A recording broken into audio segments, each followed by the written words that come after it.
Hey, we're up.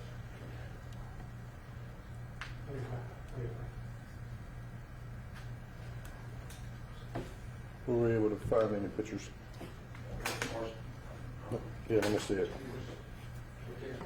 Yeah, Kevin also has them. I need him like ASAP. Don't figure one out. He's gonna walk fast. Walk fast, yeah. I think he's running. No, he wants a picture. Where's that? This is not bad.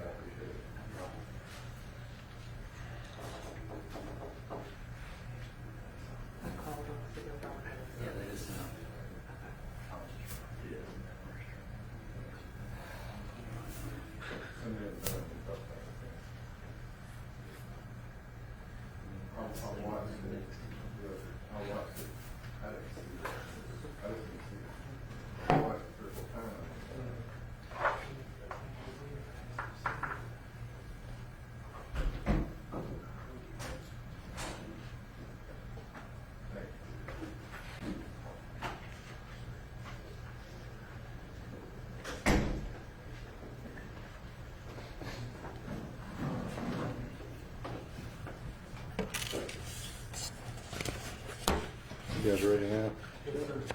Okay.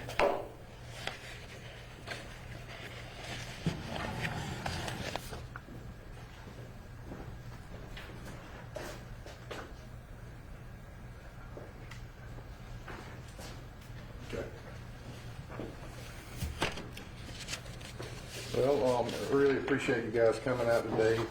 This is a little bit different press conference, I guess you would say, than normal. We had on the 10th of February of this year, our office responded to the scene of 2 overdose victims located at 345 Bryant Road. Narcotics investigators also requested by uniformed patrol deputies to respond to the scene because it looked like an overdose. I'll shorten it down a little bit for you. Our investigators did a wonderful job by looking back at all the affiliates and all the things that we could prove, and we came up with a suspect that had sold this lady some heroin that was apparently laced with fentanyl.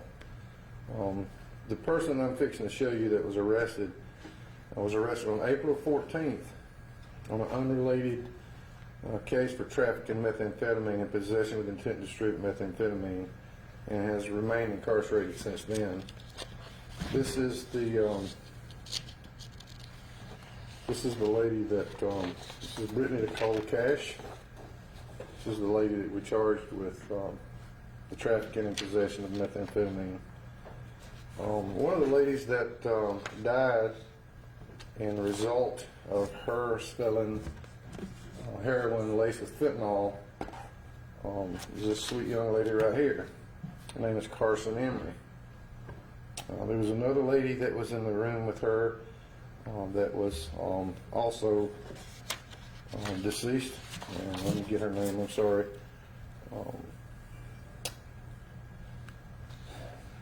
It's Nicole Emery. Carson Emery. Where's the name for this Miss Fields? Is it Jackie Fields?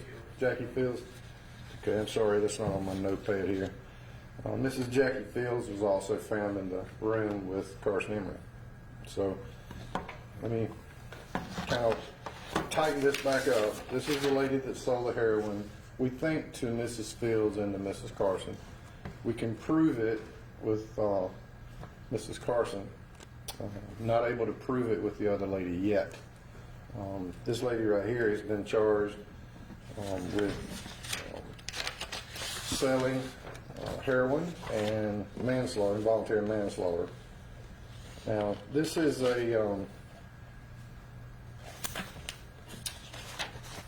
just a promise that we made to you guys earlier, that if you are going to sell these drugs and have them laced with fentanyl, that we're going to do everything in our power to charge you with this stuff. It's bad enough that people are selling drugs. I mean, that's kind of a given. It's bad enough. I hear it too, and after I do these ladies right here did have an addiction issue. It's not a death sentence. It's not supposed to be a death sentence. You know, you're supposed to be able to recover. You're supposed to be able to go through that spot in your life and come out on the other side, hopefully, and get yourself better and learn. But this fentanyl, Rusty Clevenger's told you, Coroner Clevenger's told you 1,000+ times, this is a very bad pandemic. And it's hitting Spartanburg in the South really hard.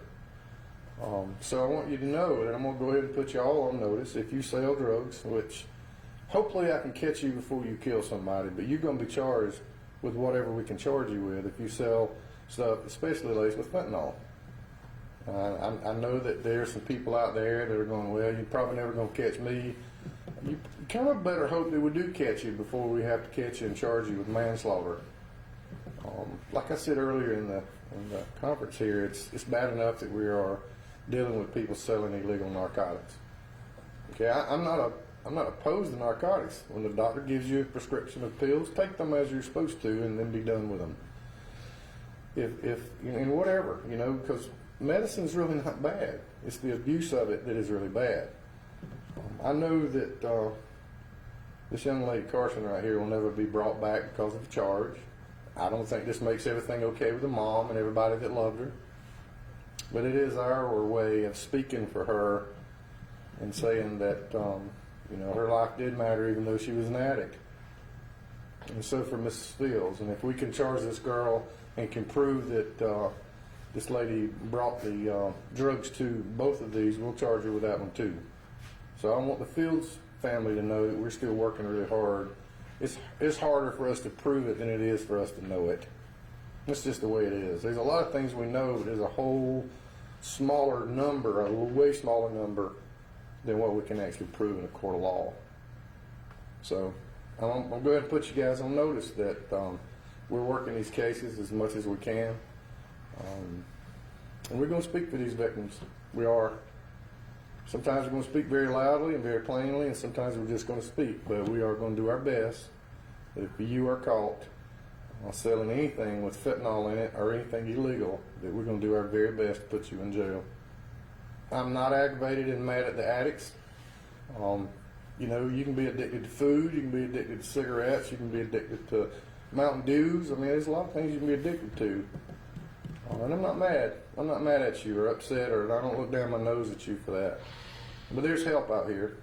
There's help for you. I know the one thing that'll help us all, and I always get these little dingers on Facebook and whatever, but his name's Jesus Christ. He's the only one that can really set you free from all this stuff. We can give you all these programs, but if you don't buy into it and clean yourself up, you know, we're just giving you ammunition, I guess. But we want you to know that. We want you to know that we still pray for you. We pray that somehow or another your life is changed by that. And if you were having an addiction issue, I mean, this young lady right here, prime of her life, I don't know how she got addicted to this stuff, don't care. But she was. You know, and now she's dead because somebody sold her something that was terrible. And that is absolutely a risk that you run when you buy stuff off the streets and you don't get it from a doctor. So I'm asking the addicts, if you are listening to this and you feel so moved and need some help, let's help you. We'll try. We'll try our best. But it really is on you. When you make up your mind that that's it, that's it. So I will do my best to answer questions if I can. There's some details in here that, you know, obviously are not to the forefront yet. Yes, sir? Sure. From a general perspective, you mentioned that, you know, this is hitting Spartanburg really hard, the whole South really hard. But whether it's the investigation you ended in March, that was, you know, that larger operation where you 18 arrests, 63 charged, or something a little more honed in on a particular incident, what are you learning from all these investigations to sort of continue to hone in on these folks in this area and really take care of it like you just did? What are you learning to really try to put a stop to this? Well, I'm learning that people that know about these folks that are addicted won't talk to us until something really bad happens. And if that happens, we're just going to play catch up all the time. That's what I'm learning in all these investigations. turn the people you love in. Turn them in. I mean, if we can, that might be the thing that changes them. I don't know. I don't know the answer to it, except for what I told you is about Christ. But that's a personal choice thing. But I do know that a lot of people think we know about where all these drug houses are. You know, we are really good about getting out in the communities and helping and listening, but there's a lot of things that are unsaid that need to be said. So if you just please help us. Call our tip lines. Be patient with us. I really like it when you call us Monday and by Tuesday I can call and go, we got it. But it just don't work that way all the time. You know, some are harder, some are smarter, and when you got people in our system, I don't believe it's just the judges. I don't believe it's the police, just the police. I don't believe it's the whole system. They get out so fast, you know, and there's always something that lets them back on the streets, and they didn't mean to or whatever. We got to do a little bit better as a society of going, we're done with this. We just got to fix it. And we got to start fixing it like yesterday. So that's one thing I've learned is people assume that we know stuff, you know, and we have a ton of other stuff going on that we have to address by law. But please help us. You know, give us those tips. The accused, Brittany, you said that she's being charged with lacing heroin with fentanyl.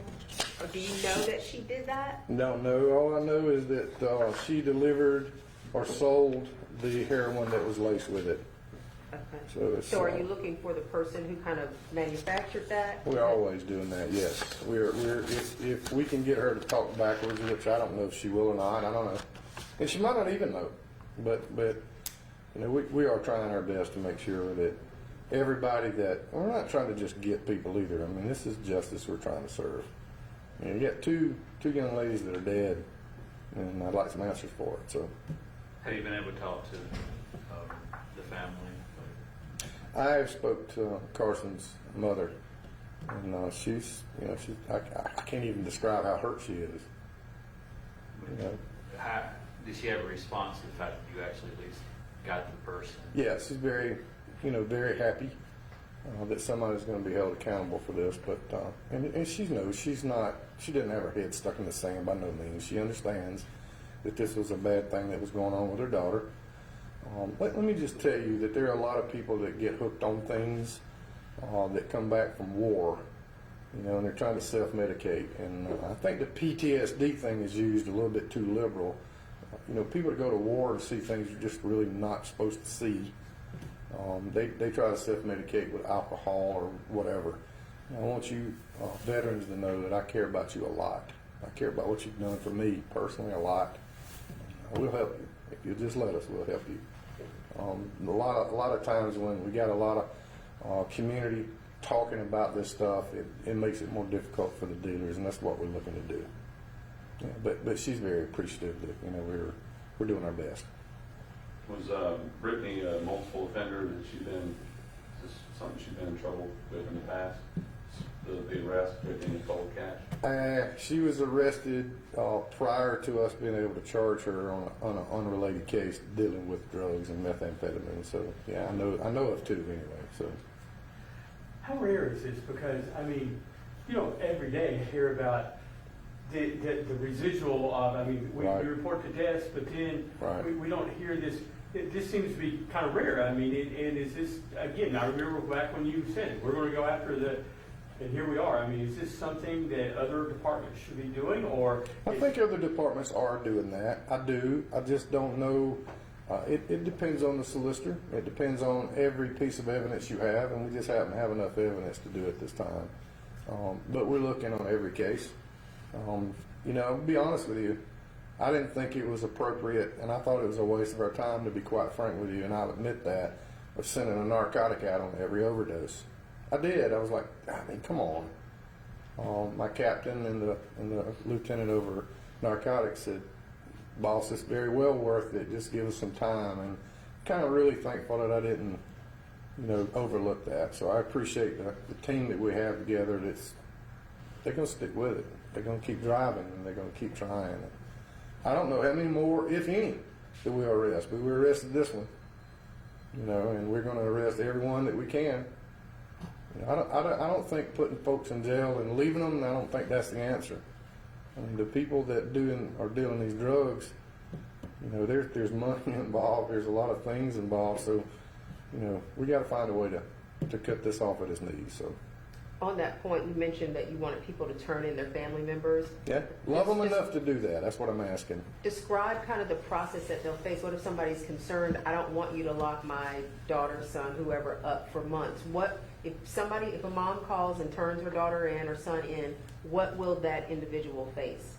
It depends on exactly what we catch them with, because just an accusation doesn't mean anything until we can prove it. So I'm going to go ahead and tell you, if you don't want us to arrest your child, and I get it, a lot of moms don't. But I also know some moms that's called me and said, look, I'm thankful that my son's in jail because now I know he's not out there smoking meth or crack or doing heroin, and he doesn't have an opportunity to have an overdose and die. You know, I'd prefer to go see my son or my family member in jail as opposed to putting them in the ground.